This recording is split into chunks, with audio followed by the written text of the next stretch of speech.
Word Balloon is brought to you by the League of Word Balloon Listeners.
Welcome back, everybody. Time again for Word Balloon Live, the comic book conversation show. John Suntress here. Always happy to welcome Christopher Cantwell back, the man behind Halt and Catch Fire, and the man behind so many great comic books of late.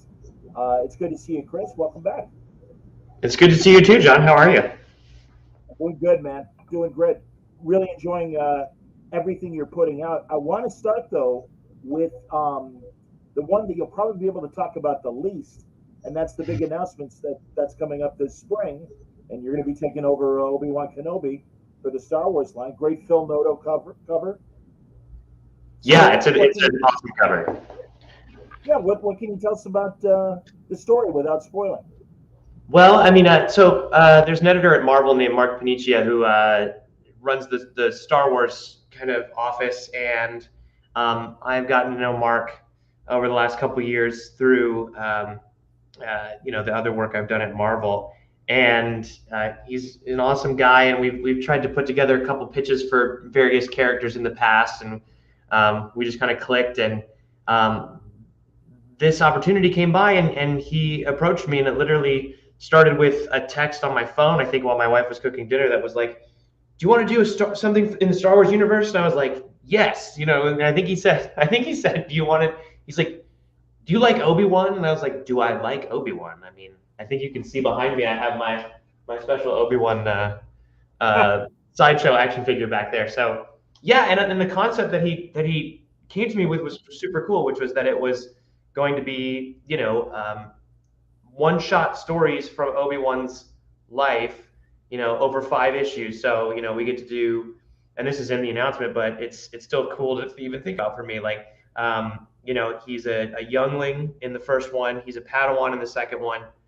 And then kind of like right on the border of Knight General at the beginning of the Clone Wars in the third one. And then the fourth one, he's a master with Anakin. And then the fifth one is I don't even know how to say it. It's like Alec Guinness, right? Like he's on Tatooine, and the frame story is him reflecting on his life and writing in his journals. He's got some time on his hands, which I don't want to even give away why he has some time on his hands.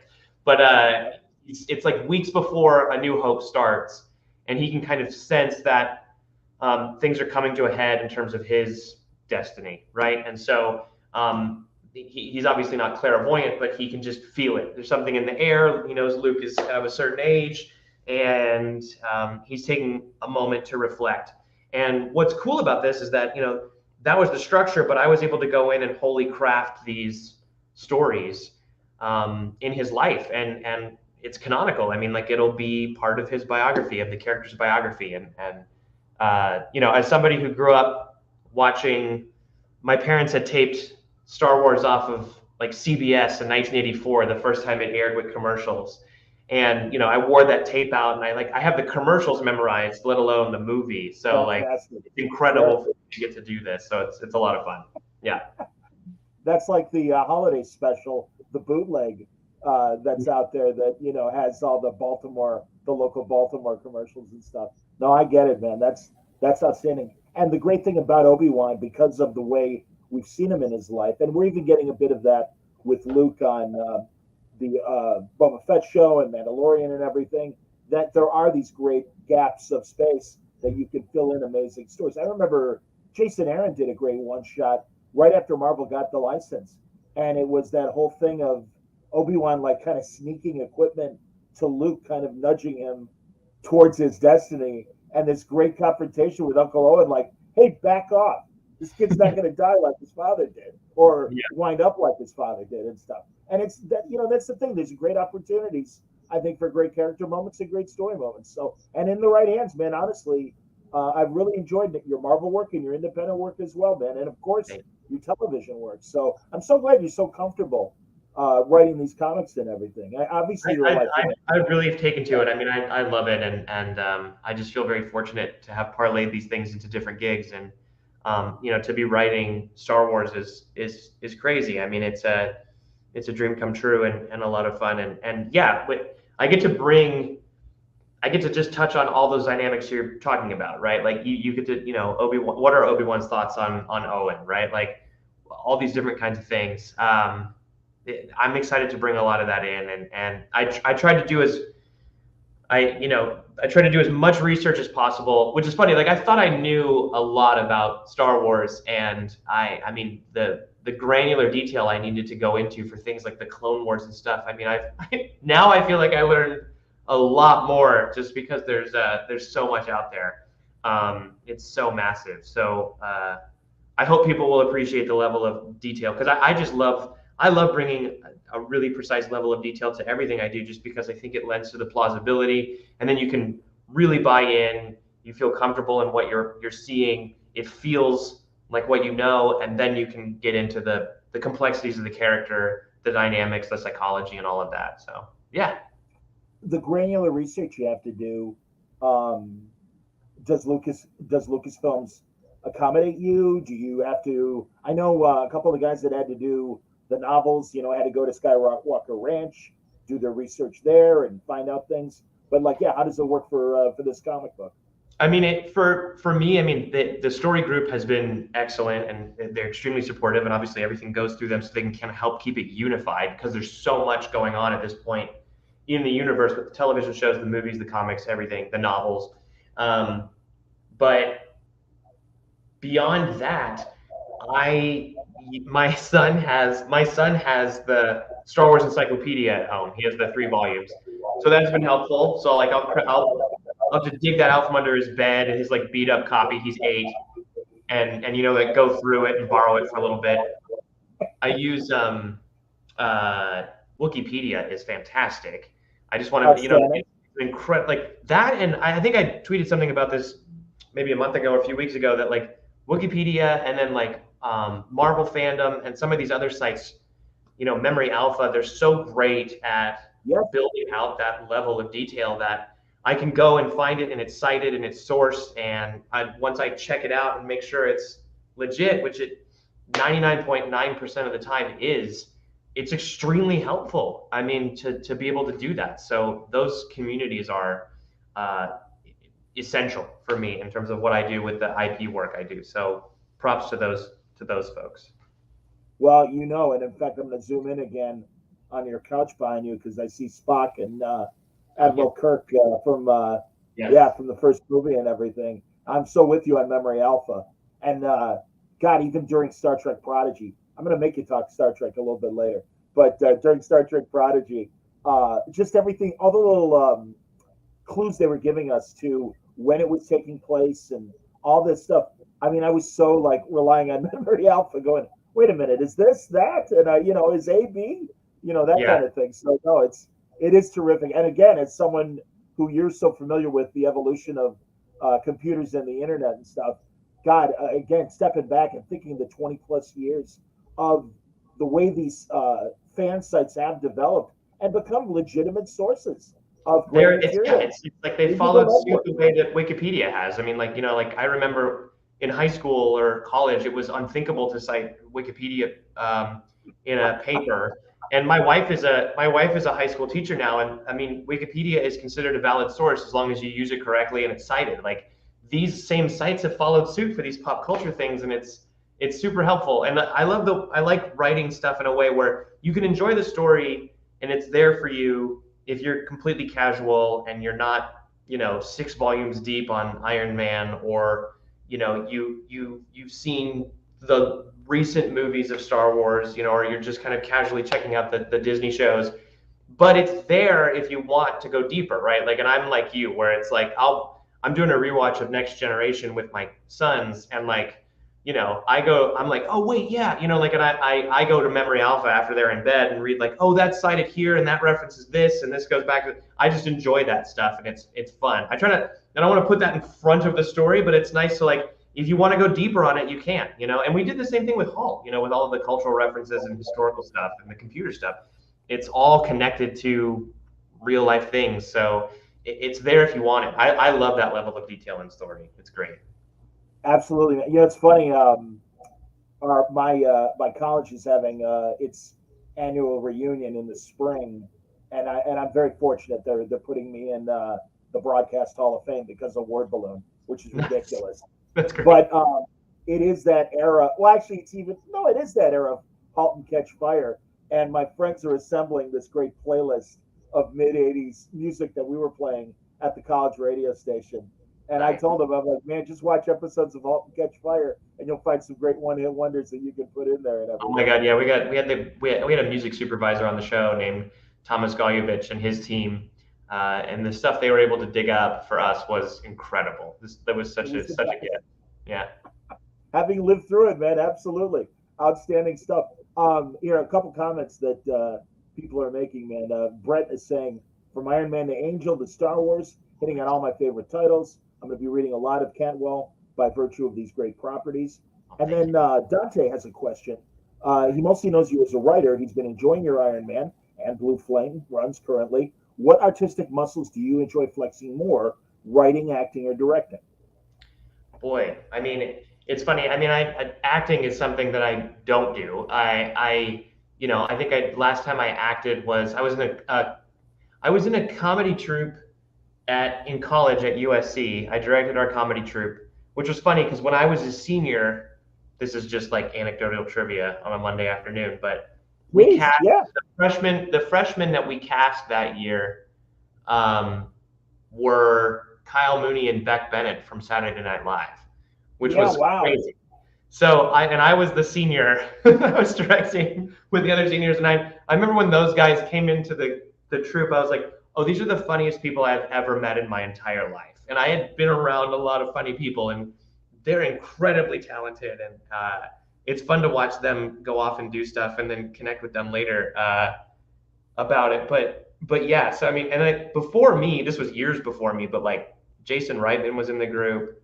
Wow. It's a random group of people that came out of that troupe. But other than that, I mean, writing has been the bread and butter for me, just spiritually, for most of my life. I think that's really where I love to be. Obviously, I think there's performance aspects that I enjoy, but I get to kind of perform when I pitch, so that I can build it into that. So, but the stress is off in terms of the performance, because people know me as a writer, and then as a director, that really has come about more just out of necessity of wanting to execute something I wrote exactly as how I see it in my head, or at least try to guide it as closely as possible to that and remain open-minded. Totally. So writing first and foremost, and then directing. But I enjoy the performance aspects of all those things, whether you're on set or you're in a writer's room, or you're public speaking or you're pitching. Like I actually thrive with those things. I really like to do them. So I know some writers are like, pitching can be pretty nerve-wracking, and it still is for me, especially when you're on like the 8th time you've done the pitch in the course of 3 weeks, and you're exhausted and it feels rote and dead, and everyone's kind of stone-faced across from you. So it can be intense, but I still like it. It's still very energizing to me. Yeah. Outstanding, man. Are there any television or film projects you can tease without crossing any NDAs or anything? Yeah. I sold a show at the end of last year, so that's very cool, and it's my own. It is based off of some pretty cool IP that has not been announced yet. But I think it's going to be pretty surprising to people. It's not like I'm not doing like a Star Wars or a Disney Plus show. People are going to, you will remember the IP. Younger people might be like, what? But like, it's an IP that like my mother-in-law in her mid-60s knows, but like also like high school students are also sometimes familiar with it because it's rather iconic. It's strange. The producers I'm working with are awesome people. And they kind of come out. They come out of the genre world on the film side of things, and I was really happy that we were able to land it somewhere. So I'm starting to write that, and then I am actually adapting an anime adaptation of a pretty well-known comic book that I can't mention what the name of it is yet, but I'm working on that too, and I kind of stumbled into it. And it's not my comic book. I just happened to be a fan of the comic book and talked to the guys at the comic book imprint, and that was initially had been set up at a place, and I went in and talked to them, and all of a sudden I'm working on something in the anime space, which is crazy for me. I've never done that before. So, but it's super exciting. So, yeah, and I have a movie that I wrote 2 or 3 years ago now that I've been working on putting together. We have actors attached and we have a financing offer. So hopefully we will shoot that within the next year, and that would be incredible.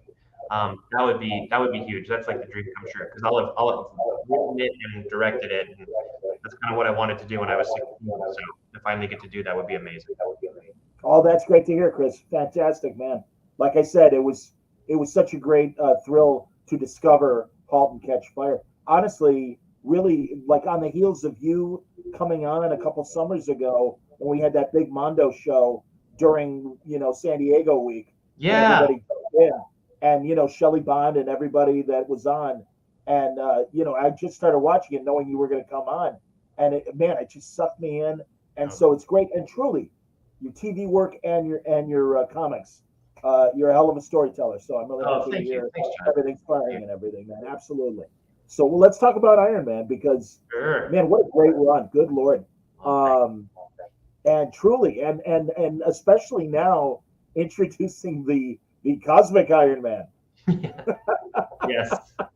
Great idea. Yeah. And I love it because you started so grounded with the first issues and stuff. And now we're really like, I love the fact that Korvac has played such a big role in your overarching story, but now to really have Tony kind of being on his level and have these kind of big epic fights and everything, that's outstanding and really exciting. And again, the wrong kind of, we all love Tony, but you can't help but know his flaws. And this is a really unstable guy to get this level of power. And that's got to be fun to play with. It is, and it's a character that I've really grown to deeply love. And you're right. I wanted to start as grounded as possible because I wanted him to reconnect with his humanity. Because off of what Dan Slott had done in the previous run, was really this man and machine, and the merging of those two things, and all of these themes of artificial intelligence and, you know, mechanized thought, and Tony being so emblematic of that and being kind of the paragon of those things. And Dan did such a great job of taking that story to the nth degree. I thought it would be time to have Tony recalibrate and connect with the man in Iron Man, right? Like have him try to figure out, you know, the flesh and blood inside the suit and understand that again. And he's always been somebody who's high-minded, but I mean, he literally, I think, following Dan's run, he has a brand new body, right? Like we don't talk about that very much in my run, but he does. I mean, he went from like a virtual consciousness to being human again. And so I wanted him to put a sincere foot forward and say, I'm gonna try modesty. I'm gonna go through some humble things to try to reconnect with myself and figure things out, and then have him just kind of slip and fall, you know, head first into an insane cosmic adventure. Because what I wanted to have him do is ultimately he still has that same goal of finding and reconnecting with his humanity. But in order to get there, I wanted to really push him up a crazy mountain and have him completely transmogrify in a way so that when he does come back down, which is, you know, there's only 2 issues left in the core backstory, which is cool because 17 came out on Wednesday, so there's 2 left, and I think they are those 2 issues are, I think, the most grounded issues of the entire arc. I think that those are the most human, most grounded issues, and it took the story we told, I think, to earn those, and for Tony to earn those issues. So by the end of 19, I think he's really going to feel like he's finally on his own 2 feet, which is, you know, a hard thing to pull off as a human being. So I wanted him to really fight to get there. Is 19 it for you, or are you continuing past 19? I will continue after that. Yeah, I'll continue for a little bit after that. And, you know, I know that Marvel has their whole machinations and everything, but I will, 19 finishes, and then 20 has already been teased, and Tony is kind of post-core back and post everything he's been through, re-examining things, and it's in the solicits, but he'll be coming out of rehab again, which is going to be interesting, and there'll be a new arc that will start in 20 and carry through to 25 or so at that point. And yeah. Wow, that's great. Yeah, so it should be pretty fun. Yeah. No, and also it's interesting, you know, and especially modern Marvel. And when I say modern Marvel, the post Gemis Quesada era, some of the tweaks they've made to some of the characters, taking the cigars away from Wolverine, going maybe a little too far with Nick Fury in the Max series and pulling back a little bit, and certainly now with Nick Jr. more so.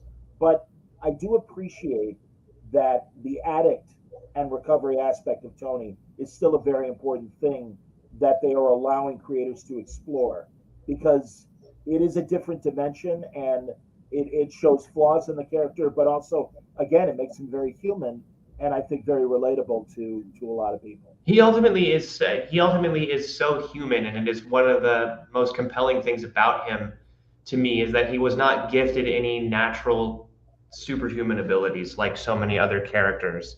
That he really has his brains and he has a suit, and that's kind of it. And I think you can explore some of the insecurities around that. You can explore some of the need to prove oneself around that, and you can, you know, dovetail that with the need to find relief after trying to prove yourself so hard time and again. You know, like I think like Tony is someone who has to live up to the title, the Invincible Iron Man. You know what I mean? Like he kind of, the thing he projects is perfection. And the interesting thing about him, specifically him as a hero, is he's not perfect. He's a person, right? And I think, you know, none of the heroes are, you know, quintessentially perfect, but like Tony really does have big boots to fill, but they're his own crafting. Like he decided to make them as big as they are. And so I think he burns out easily. I think he gets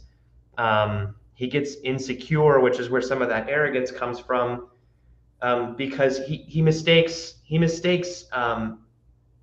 the right thing to do with his idea of what the right thing is to do, right? And I think that I fall into that trap all the time, and I want to tell those stories. But again, he's a good person. Like, that's what I love about Tony, is that he wants to do good. He's sincere in that, and he's tireless in that, or he wants to be tireless in that. It's when he's exhausted and when he's kind of at that edge state that he can maybe trip and make the wrong choice in a moment. And I think that, telling that on a superhero stage is fun, because you get to really add the hyperbole to those bad decisions that make him look pretty awful. But the same is true with his heroic acts, and his redemption and all of that stuff. It's fun to do it. Yeah.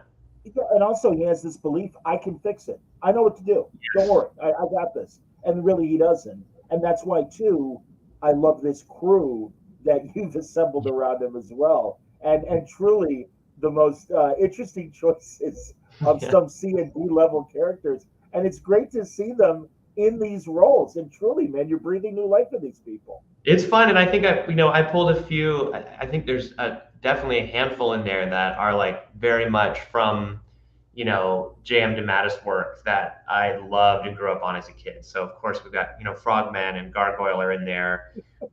Scarlet Spider was in there for a while. Yes. Mark And Rose. Patsy. Yeah. I mean, Patsy. Oh yeah, of course. I mean, like, my favorite of all time. Yeah, Hellcat is excellent in there, and again, when I wanted Iron Man, who can fly at Mach 5, to discover how to be grounded, like that was his arc for these 19 issues. Pairing him with Patsy made sense, because what I always say about her is that her superhuman ability is her humanity, that her personality, her humanness is her extraordinary ability, as evidenced by the stories that have been told about her for 80 years at this point. Now, in my book, she starts to get more than that, and have to juggle that and rectify that with her kind of normalcy that she's had for so long. So, that kind of outward projection of balance and normalcy, while inside feeling very abnormal and destabilized, is a character that I'm fascinated with when it comes to her traits. So, I love the pairing of the two of them, and she's integral to his story, and he hers, and there will be more of the two of them, which will be great. Yeah, That's excellent, man. Well, and in a different way, but it seems like familiar territory with what you're exploring in Iron Man is the Blue Flame. yeah, And again, this question of heroism versus humanity being judged in an individual way, and also in a macro way as well. And man, dude, I'm sure you told me the last time we talked that you had a score in mind, yeah, musical score. Good Lord, man, that's so good. It really, yeah. and it really does. It reminds me, showing my age, of the vinyl years of music, when you would open the album and just look at the art while you're playing the album and stuff.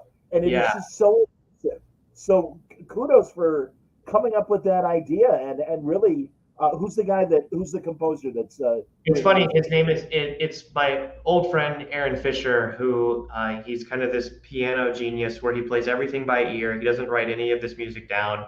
He just kind of creates the pieces and then is able to kind of play them back whenever he wants. And he's incredibly gifted. And so we came up with this idea of this very sparse single piano score for the Blue Flame, which, part of the kind of dual narrative of it is extremely cosmic and huge and epic. And so to play just the kind of sparse emotional tones of that was key for us, because we thought that would really keep the reader centered on Sam, on the character who is leading these multiple lives, because part of the story is very mundane and takes place in Milwaukee, and you wonder if any of the other stuff is even real. And so Aaron's music is great because it's kind of the raw heart of the piece, represented musically, and he just does a beautiful job with each one, and records it himself in New York. He's out in New York, and just puts them up there, and I'm glad we can include that as part of the experience of reading the book. It just felt like a cool thing to do. I don't know what your opinion is of this film. I liked it, but it's funny. I know Bendis and Sam Humphries teased me about liking it. It felt very Ad Astra to me, and I liked Ad Astra. I I thought, haven't seen, you know, I haven't seen it. It's so weird that I haven't seen it, but I've heard both sides. I've heard both sides. Yeah. that's all I can say. It's just, again, very poignant. I feel like the music for Blue Flame is really poignant. And I didn't. Is this an ongoing, Chris? So it's a contained story, so it'll be done at 10. So 7 comes out Okay. this Wednesday, Yeah, and Wednesday. Yeah. uh, and then from there we have 8, 9, 10, and then it's done, and then it'll come out as a full graphic novel, which I'm also excited. I want people to obviously read it monthly. I think it's cool to serialize it, especially given the kind of old serials that it's speaking to, partly with the cosmic elements. But I think as a full graphic novel, when you're able to pick it up and read it from start to finish, I think it'll be deeply affecting. I'm hoping that it'll really come across well when people have the whole story in front of them and can kind of go through it. They'll see how many layers that we built in there, and it was always pitched as a contained thing. Yeah. Okay. Well, it's great, man, and truly, again, another lyric thing that when it wraps up and when the trade is coming out, let's try and talk again because Yeah. I'd really like to kind of explore it. Sometimes mid-story, I am a little hesitant to go into detail and would like to kind of reflect on the whole big thing. Sure. But truly, man, it's a really beautiful story, and as you say, just the space opera aspects of it, along with the realism and everything. I think it's a great contrast. And yeah, I mean, do you feel like you're in the same kind of territory as with Iron Man, but with these individual characters? How do you see it? They each kind of they're, I mean, if we're talking, it's funny, we're talking about music, but it's like they're just kind of different tones, right, and different keys with which to explore very similar themes. I think that Yeah. Blue Flame is pretty raw.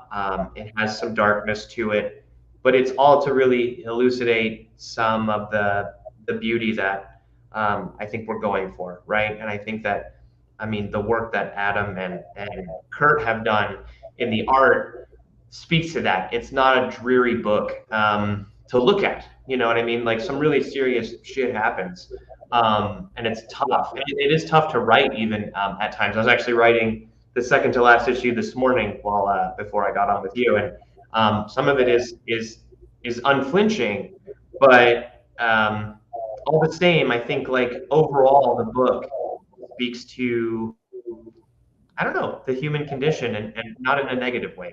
Um, I want to do the same thing with Iron Man. It's in a brighter key, maybe because it's Iron Man and it's Marvel. But again, we're dealing with things like being addicted to painkillers and, you know, suicidal ideation, which is something that Hellcat has gone through in her story. And I mean, hell, I've been trying to give even just a little bit of depth and heroism to Frogman. You know what I mean? Like to see him almost sacrifice himself, and to talk about heroism versus cowardice and loneliness, which is, you know, what we're echoing through Michael Korvac's character.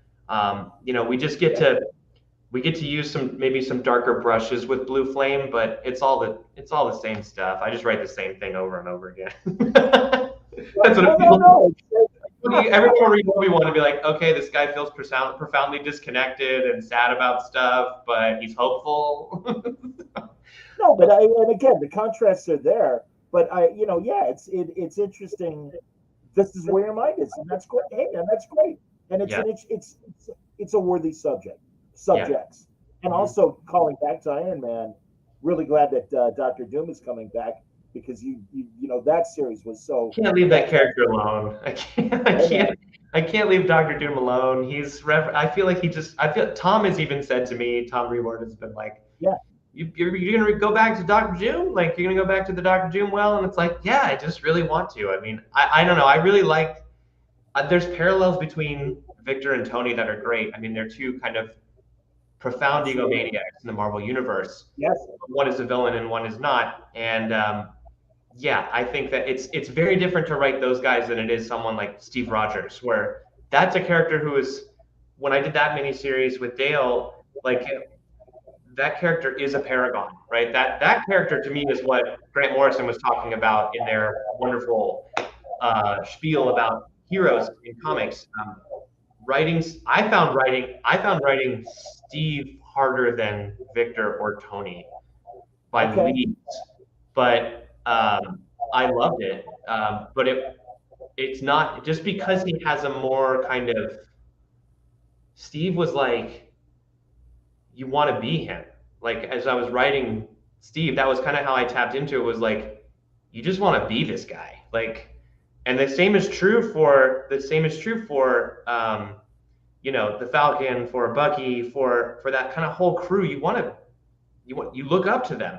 And it's funny, like you can look up to Tony Stark, but I feel like if you talk to Tony for 15 minutes, you probably walk away with like 10 good things to say and one thing where you're like, that awful, but then he brought this other thing up and that was really annoying. We're like, what was he talking about? Like he was completely up his own ass. Like that to me is like, and maybe that's just because that's how I feel about myself. But like writing Steve felt like, it's not simplified. It's like he's so sincere and also like he's just and measured. Like it's those two things together. Right. That's what's different between Steve and Tony. But like there's a measurement to that guy. There's a cadence and a wisdom to that guy because he is of a different time. Like it's so cool. I mean, he is Marvel's Superman in a lot of ways, and I think like 100%. Yeah, like and I think that the way I was able to kind of like dimensionalize Steve was with the ensemble, which was he can be irritating because he's such a good person. You know what I mean? Like because everybody else around him is like, oh yeah, okay, that's right. Like that's the thing we should do, or yeah, that's the better correct response, or that's the more mature opinion, and I think that it's great, the dichotomy between him and Tony, and that's why like in the Cap book I took pot shots at Iron Man, and in Iron Man I take pot shots at Cap. I mean, like I think Absolutely. There's a small thing in issue 17 where Tony has imprisoned people over the city of New York and lowered their IQs to 80, which is really low. And the only thing they're allowed to read is a novel written by Steve Rogers about his war days. It's called something like A Novel of Yesteryear or something. So it's just Tony like making fun of Steve, for being a fuddy-duddy, but it's just because I don't know. I mean, but I think where the thing that kind of dichotomy gets red hot for Tony and a little volatile is with Rhodes, because there's his best friend, and I think Rhodes is somebody who is probably has more in common with someone like Steve Rogers than he does Tony Stark, and yet has spent a lot of time as Iron Man, right? And wears an Iron Man suit as War Machine. So when some of that boils to the surface between those two guys, I think it's fascinating because Rhodes is he's just such a good guy, and Tony is someone who is a good guy, but he wants to be more of a good guy, and that's where he gets into trouble. So yeah. Well, and again, it's these little moments that you put in the Doom series and also now in Iron Man when he confronts the Avengers and he's trying to explain himself, and Cap's like, no, you have to do this. Listen to me. Yeah, he's like, really, if there's anybody that can push his buttons the most, it's Steve, because Steve is such a good guy. Like, he's the guy that Tony wants to be, and Rhodes is kind of the guy that Tony wants to be, right? So like, and that when Tony, who feels he's kind of the best of the best, encounters guys or people who are kind of the paragons of virtue that he idolizes in his heart, because that's what Tony loves the most, is like the best people. Then of course he's gonna, like, one of his best friends is gonna be Cap, one of his best friends is gonna be Rhodey, but he's also gonna get in a lot of fights with those two guys. And of course when he meets a person like Patsy, who is that, but a woman, he's gonna fall head over heels for her, right? I mean, it's really, he's gonna say, I need you in my life forever, right? Like, because you just represent so many of the things I wish to be. And I think that's a beautiful thing about him. It doesn't mean he's lesser than. It just means that he's never satisfied. It's never enough for him. He can never be good enough. And those people who have those kind of endless wells of virtue, he's just like, I think he's mystified by them, and he loves them. You know what I mean? I think he loves them. I think he loves Steve, and I think he loves James like brothers. And I have two boys at home, and they fight constantly. They beat the shit out of each other. So of course that's what's going to happen with those two guys. You know what I mean? Yeah. I do. And also, I'm looking forward to the likely conversations that are coming between Victor Von Doom and Tony in the coming issues. Because again, and this is what I love about people that write Doctor Doom, that get him. It is these quiet or these little moments between characters, and I always throw up the fact my favorite thing is the Thing and Doctor Doom. Oh yeah. Because the Thing is these guys have hated each other since college, and they're having that same fight of you're a dumb jock. No, you're a twerpy little asshole that I used to step on at school all the time. And it's that dynamic. And the same with Tony and Victor in a different way. And I've always loved when writers and artists have put them together, because it's an unexpected dynamic. The same when Fraction had Norman Osborn and Tony kind of fighting each other, and it's like, oh, I never thought about that. And obviously with Tony and Victor, it goes back to the 70s. But again, as an old time reader, I can say, wow, that's cool seeing Victor Von Doom and Tony Stark. Yeah, I mean, what's great about those two guys, you literally, it's like they have played the game of anything you can do, I can do better in so many different wonderful ways. I mean, from Infamous Iron Man on, you know what I mean? Like there's been so many great things like that. And yes, I will say that I was just writing Iron Man 21, and there is a reference to Reed and Victor in college that I am excited for people to read at the beginning of the book, that kind of bizarrely sets the stage for what happens in that issue thematically with Tony. Because those rivalries are fascinating to me. Yeah, they're great. CT Cook wants to know, you're killing it at Marvel. Any chance you can work on the Fantastic Four? He loved your one shot. I did too. Oh, thank you. I mean, I loved writing one shot. That one shot is great. I think. I would love to write that team again. I mean, I have no idea what Marvel's larger plans are, and Dan has been. I mean, isn't Dan doing he's doing the crazy story that he's dreamed up since he was a kid or something, and which is that's perfect for a book like that, because what's great about Fantastic Four is it is so of a different time in a different way than Captain America. Like it's got a sincerity to it that is really quite profound. And that book is, I'm saying obvious stuff, but like the idea of a family and exploring that more so than the X-Men, which is more like a BFA acting program, and they're all together, like, smoking cigarettes and being, full of drama. But like the Fantastic Four is like, I mean, being in a family unit myself, as everybody, is in their own different permutations, like to explore that life-work balance is really interesting to me. But what I the way I approach the one shot, which is, I think if I ever got to write them again, I would, which would be, it's there's kind of that like sci-fi, like freakish element to it. Like what happened to us that I think is fascinating. Obviously that's really been explored a lot in Ben's character, but like they're all like that. And I think it's when you're in a family, and I speak from my own family, like everyone's flaws and weird things and idiosyncrasies become glaring. And I think like the Fantastic Four that's the allegory of the Fantastic Four, is that like, it's like, why does Dad always do that? But what Dad is actually doing is like wrapping himself around the outside of the skyscraper, and like there's an amazing kind of body horror and like everyone uncomfortable with each other element to the Fantastic Four, and yet they function best as a group, right? As a family. I don't know. They're really, really interesting and timeless. I love them. I so agree, man. And a few of us were talking last week off the air about what to do with them movie wise. Does the dynamic work in the modern way? And I think in the right hands it still does.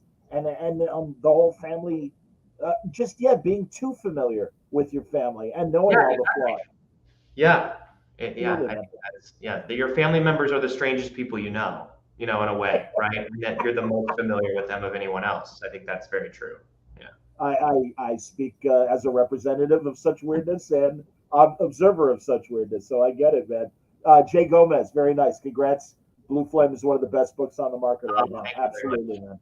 And it's cool. Yeah, I'm assuming Vault lets you do what you want with that series. Am I correct?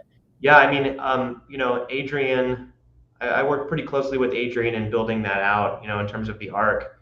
And he's an incredibly gifted editor. I think I say the same thing with editors that I do with producers in television and movies, which is when you find one that understands story as well as a writer and yet is not a writer, they're worth more than their weight in gold. And Adrian is very much like that.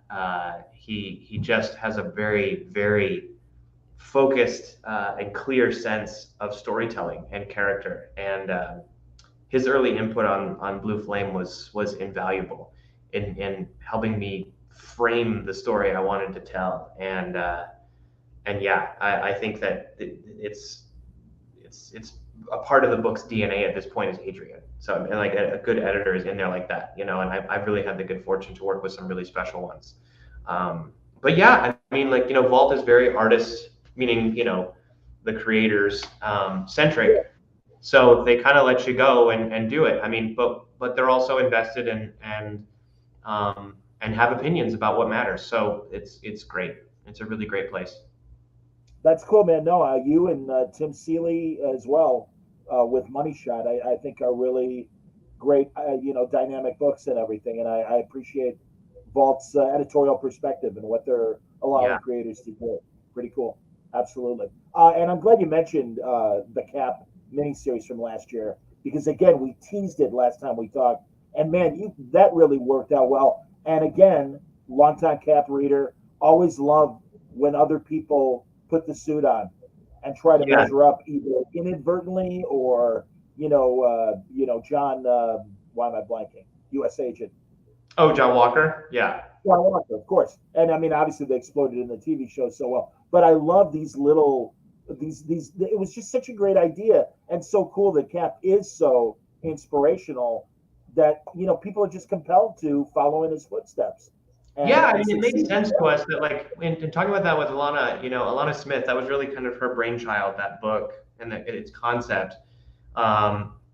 It just made sense to us logically that people would try to emulate him in a country as big and diverse as the United States. They would do it in their own way, and some of them would say, Cap is great, but he's one guy, and he's this guy over here, and I'm doing this thing, so I'm going to do it a little different, or have a little bit more antipathy. But ultimately, all of them were inspired by what he did, and all they were doing was translating what he did into what they were experiencing in their lives on the ground level. And it's funny because the first Cap he meets, the unhoused kid on the railways, his name is Aaron Fisher. I named him after my friend in New York, who is the music composer who does the music for Blue Flame. So Aaron's name ended up in 2 different comic books I've done, which is hilarious. I think it was like a hold place. I was just like writing the outline and put his name in there, and I just didn't take it out, and then the character ended up being Aaron Fisher, which is hilarious. Yeah. Too much. That's awesome. All right, now I'm going to make you do Star Trek talk. Let's do it. Hey, forgive me, Chris. Am I missing any current books? Let's see. I mean, I got Angels out there, which is great. From Boom. Tell me about what you're doing with Angel. Please. Yeah, I mean, Angel just getting going, and I've got 2 issues out now, which is a lot of fun, and it's 8, and it's just a fun. It's like I got to do a little mini season of one of my favorite TV shows, and so that's. I love that show. I'm so with you, man. Yeah, I was late to it too. I watched it with my wife. What? And forgive me, I don't mean to interrupt. So was I. I got into it the 5th season, and my boss at my radio station is like, you'd like Angel. And I'm like, I'm too old to give a shit about Buffy and all that stuff. And he's like, well, first of all, you're wrong, and you'll love it. But Angel's easier to get into. And he goes, think of him as a plainclothes Batman. And I'm like, well, now you got my attention. So please tell me what you're doing with your story, again, without spoiling. Well, I mean, my wife finally convinced me to watch Buffy and Angel during the pandemic, because we just had time to kill. And I think it just really saved us during the first year. It was, and I loved it. And it was funny because, you do Buffy and Angel has such a different feel to it, and getting into it, you're like, wait, what is this? Like, what's going on? But I ultimately ended up loving Angel even more. I just thought it was great. And it's a detective show, and I love detective shows. Yeah. It follows in the vein of Rockford Files and Columbo and all of these shows. Plus, it has the supernatural element to it, and I mean, so I mean, I took that further in our book, which is in the universe that this book takes place in. Angel is in a TV show about a vampire detective, and he's playing himself in a show called Angel for Hire. So it's very fun. But yeah, it's that one is really just I got to do an 8-issue, you know, fan fiction love fest for this show that I think is so great, and the characters are wonderful too. Because again, like we were talking about Fantastic Four and family, and even *Halt and Catch Fire* is like this, like, and you know, Cap or the Space Friends and Iron Man. These families of choice are really interesting to me.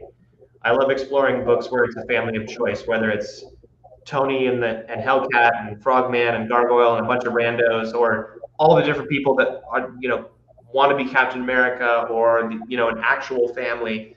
The Angel Investigations team is very much a family of choice, and exploring those dynamics is always fun for me as a writer. Yeah.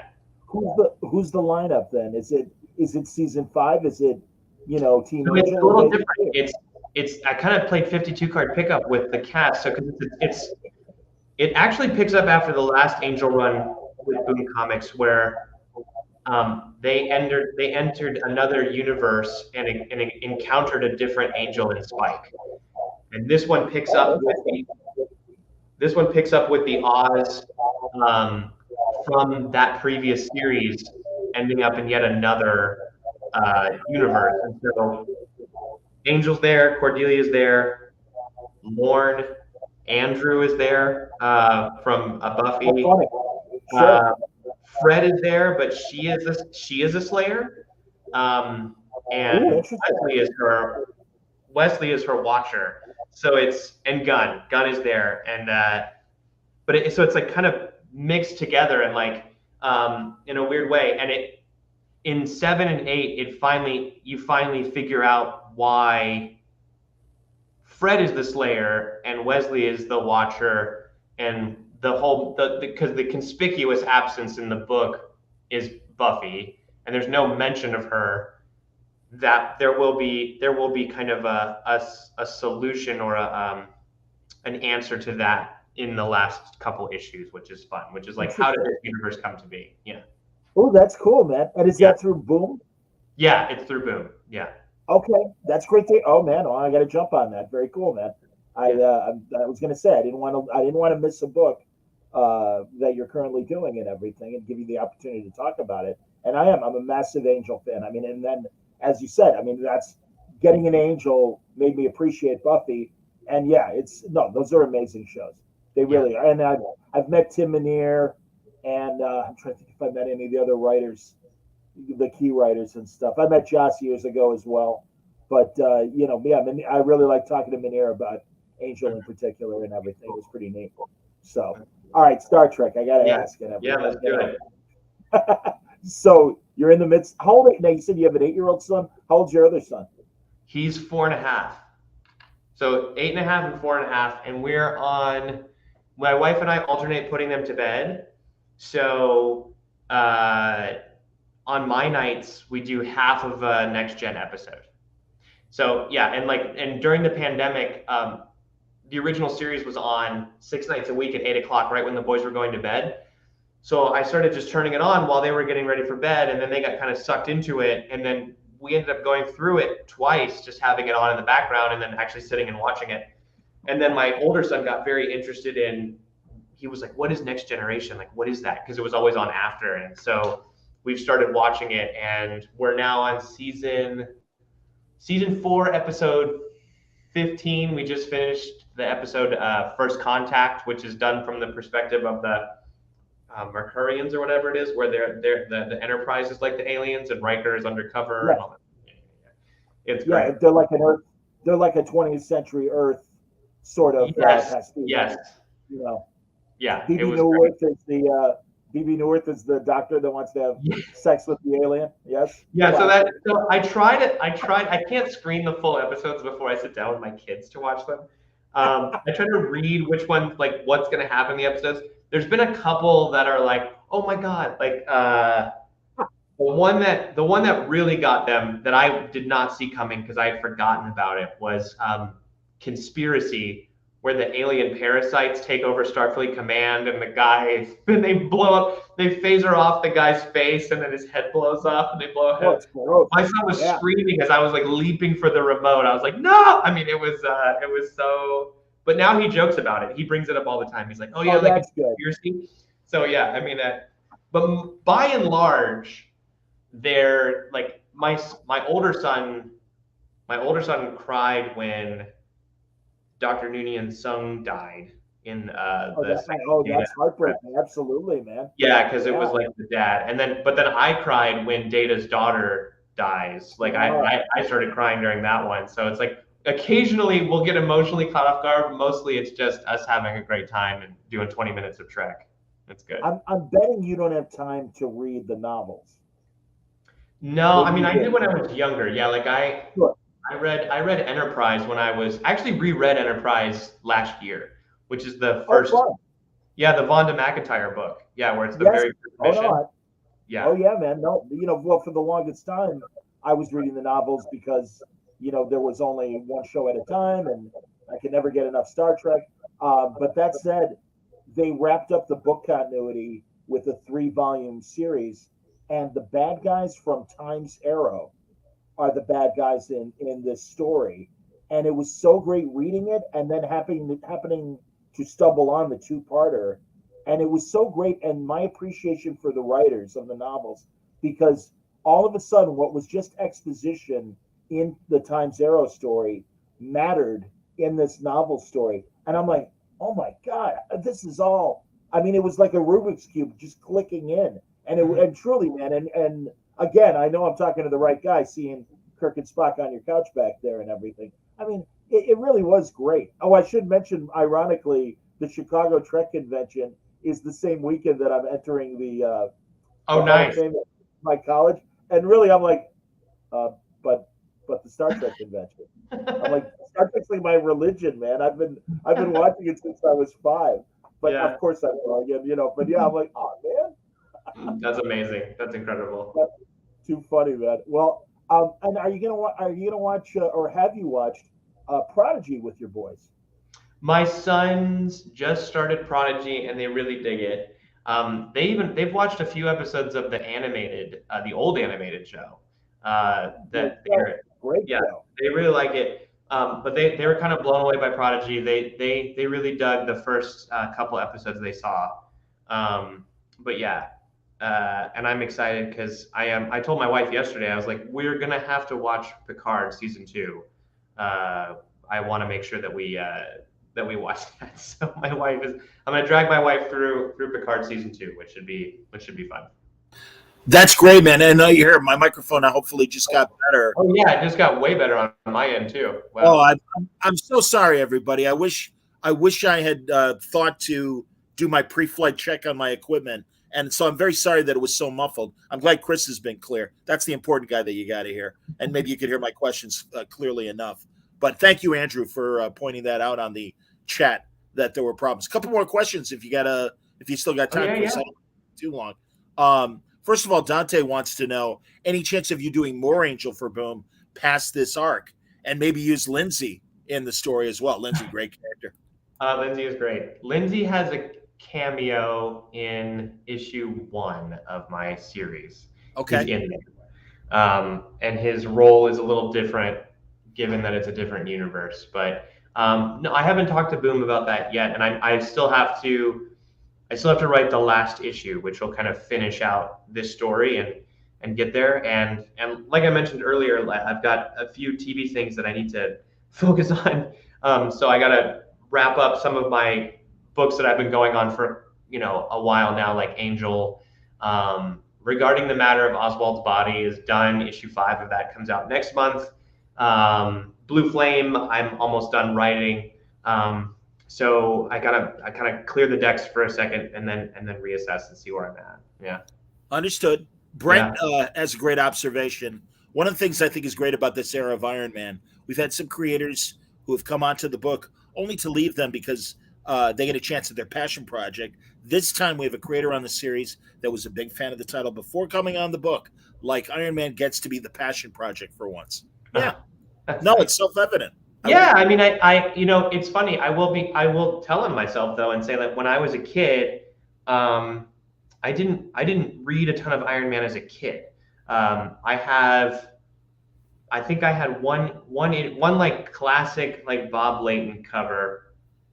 God, I forgot what issue it is, but it's something where I think the caption is "In space, no one can hear you die." It is Iron Man is shooting something. Shooting someone with a repulsor, but I loved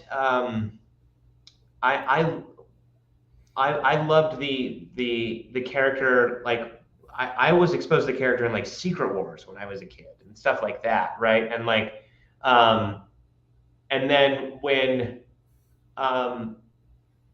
when Tom came to me and said, "Do you want to pitch on this book?" I was like, "Yeah, absolutely," because like I said, it felt like I could use some of the toolkit of Doctor Doom and add something to it and bring something different to Tony and also have some foundation to work off of. And then I went back, when I was pitching on that book, and I read a lot of stuff. And when I went through the and I knew the general trajectory of the character, but like I went through the Denny O'Neil stuff. And it really spoke to me, and I just thought it was incredible. The way he revisited the alcoholism storyline, the way he played with Tony's love life, the way he kind of just beat him up and made him exhausted. The relationship between Tony and Rhodes was fascinating in those issues, and so yeah. And I mean, I jumped on that book going, I'll do Iron Man forever. I don't care. You know what I mean? It didn't seem like a stepping stone to me. It was like, this is Iron Man. Like this is amazing. Yeah, and Denny obviously with his own alcoholism really did key into the character. And yeah, the first story, it's funny, the Demon in a Bottle story, which is the Michelini like Layton story, like yep. It's good, but it does wrap up very neatly. And what I like about what Denny did was that showed the outside pressures of Tony's life affecting and wearing away at his sobriety, and then you see it snap. So the stories were really connected. It did not feel super contained and kind of in a vacuum. It was like very messy in terms of the hero's inner life and his outer life. And I liked that blurring. I wanted to bring that into our book. I agree. Yeah. Andrew, thank you for giving me the heads up on my mic situation. But he asks, your favorite comic artist of all time, and do you collect original art? I think I see original art in the background. I'm going to zoom in on you there. You know what? No, but that's from that. So that's Martin Marazzo. That's She Could Fly from. Awesome. Yes. Yeah, Volume 1, and then that's Patrick Reynolds from The Mask. So that's awesome. Those two guys. Yeah, when I did The Mask with Patrick, and Patrick has a new book out with Christian Ward, where Christian is the writer, called Bloodstained Teeth, and then obviously Martin's still doing Ice Cream Man, which is amazing to this day. And then I actually have some Ian Marin art that I haven't had framed from when I did a little piece for the Ice Cream Man quarantine issue. I got to do a story for those guys, for Will and Martin. For Martin, that piece is awesome. I mean, he gave that to me when we were at the Comic-Con the first time I got to meet him in person. And then, Patrick sent me that piece from The Mask, which was great. But I mean, favorite artist of all time? I mean, I don't even know. You could have a list. Who can only say one? Good Lord. Yeah, that's true. I mean, like, it's funny, off the top of my head, it's like I right now I think Matthias Bergara is incredible, like working right now, like his fantastical stuff in Coda and Step by Bloody Step is really great. The Phillipses do incredible work, right? That Texas Blood, Jacob, and then you got Sean yes. Lewis, the Reckless books. Those are incredibly evocative. Gosh, I mean, and then I love Chris Bachalo. Is that how you say his name? Is it Bachalo or Bach? I either heard Bachalo or like his Spider-Man. I love his Spider-Man. I think Spider-Man looking gawky and goofy is kind of how I like my Spider-Man. So Chris's drawings and representations of Spider-Man are excellent. There's another artist who I think draws Spider-Man fantastically, and that's Sebastian Paris. He's on Twitter too. He's always putting up Spider-Man sketches, and I just love the exaggerated body that he does for the character. He's really, really good. Yeah. That's awesome, man. That's fantastic. And I might have. I want to go back to Star Trek for a quick minute. Yes. Are you watching the live action new Trek? Are you going to watch? Are your boys going to watch Picard now that they're into Next Generation? I don't know if we'll do Picard. We watched Generations, which was good, also intense, obviously, because Kirk dies. Sure. My older son was pretty upset about that, but my older one is a little sensitive, so I kind of have to be careful. But I've seen the first season of Picard. I'm gonna watch the second season. I have not caught up on Discovery. I think we're through. We've watched through season 3, but I haven't caught up on it. My wife and I, most of the time, we're just like right now. My wife's a huge film buff, so we're working our way through like 90s thrillers and Orion films of the 80s. Outstanding. Yeah, so we just did, and we're like on a big William Hurt kick. So like we did Gorky Park. We watched No Way Out with Kevin Costner before that. Yeah. Then we did Body Heat. Great. And then we just did Unlawful Entry over the last 2 nights, the Ray Liotta, Kurt Russell, Madeline Stowe movie. I remember that. About the stalker LA cop. That was a little intense. It was a little much, but it was great. So we're just kind of all over the place. Are you going to do Eyewitness, speaking of Hurt, or have you already done it? So yeah, okay. So we watched the trailer for Eyewitness, and it looks great. It's a Sigourney Weaver, right? Yeah. So, right. Yeah. But it's all. I think it's available on Hulu, and right now we don't have a Hulu subscription because someone hacked my Hulu account and bought all the stuff, and I had to cancel it and shut it down. So I have to get a new Hulu account before I watch Eyewitness. But it's definitely on the list. No, I'm with you. Again, living that era. I'm a big William Hurt fan. He was amazing. Yeah. So, and Gorky Park is fantastic. Gorky's really good. Yeah. Yep. And Body Heat, of course. Good Lord. Mickey Rourke as the arsonist in Body Heat. Yeah, he's got like 3 scenes and he's incredible. Yeah. Too funny, man. That's great, Chris. Seriously, well done. Keep it up. Truly. Both in the pages and on screen, man. Can't wait to see what you're working on and when the announcements come. And truly, Blue Flame, outstanding. And I want you to come back. We'll talk about Angel and certainly the wrap-ups to Iron Man and whatever's and certainly get into Obi-Wan. So there's always more to talk about, man. Let's check in a few months and do this again. I love it. That'd be great, John. Thanks so much. As always, man. Everybody, thanks for watching. We're going to I'm going to be back in a couple hours because I'm a massive boxing fan. And sadly, there's a lot of Ukrainian athletes that are active in boxing. And, of course, the Klitschko brothers, the former heavyweight champions of Vitaly, has been the mayor of Kyiv since 2013 and is very involved in the current crisis. So Nigel Collins, the former editor of Ring Magazine and current contributor to Ringside Magazine, we're going to talk about the Ukrainian boxers, but also really talk about boxers during wartime. And sadly, there's, there've been examples going back to World War I where active fighters were involved in big conflicts along with their athletic careers. So we're going to talk about that and more with Nigel Collins later tonight. And my buddy Sven Gulli and I are going to record something tomorrow afternoon. I'll be presenting that later this week on Word Balloon, having fun with the Master of Horror. So I hope you'll join us for that.